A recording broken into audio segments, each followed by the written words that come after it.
Hi, നമസ്കാരം. ഇന്നത്തെ recipe ഈന്തപ്പഴം കൊണ്ടുള്ള ലഡ്ഡു ആണ്.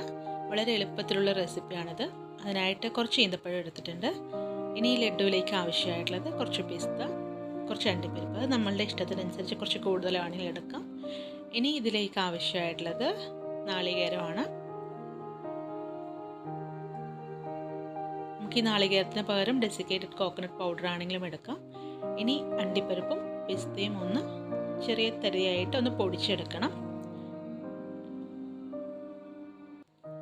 അതുപോലെ ഈന്തപ്പഴത്തിൻ്റെ കുരു കളഞ്ഞ് മിക്സിയിലിട്ട് ഒന്ന് അടിച്ചെടുക്കാം. നന്നായിട്ട് പേസ്റ്റ് ആവണ്ട, കുറച്ചൊന്ന് ചതഞ്ഞ് വരുന്ന രീതിയിൽ ഒന്ന് അടിച്ചെടുക്കാം.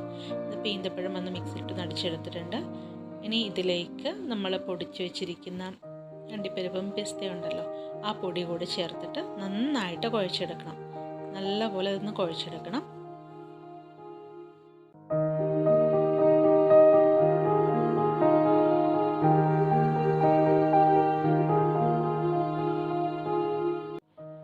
ഇതിപ്പോൾ നന്നായിട്ട് കുഴച്ചെടുത്തിട്ടുണ്ട്.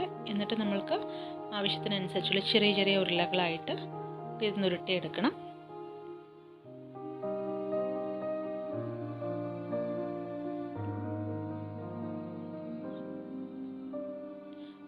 ആവശ്യത്തിനുള്ള ഉരുളകളാക്കി എടുത്ത ശേഷം നമ്മൾ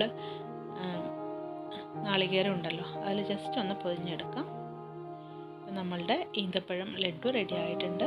ഈ നാളികേരത്തിന് പകരം ഡെസിക്കേറ്റഡ് കോക്കനട്ട് പൗഡർ ആണെങ്കിലും എടുക്കാവുന്നതാണ്. ഇത് നമ്മൾക്ക് അടുപ്പൊന്നും കത്തിക്കാതെ വളരെ എളുപ്പത്തിൽ ഉണ്ടാക്കാൻ പറ്റിയൊരു ലഡ്ഡു ആണ്. Thank you.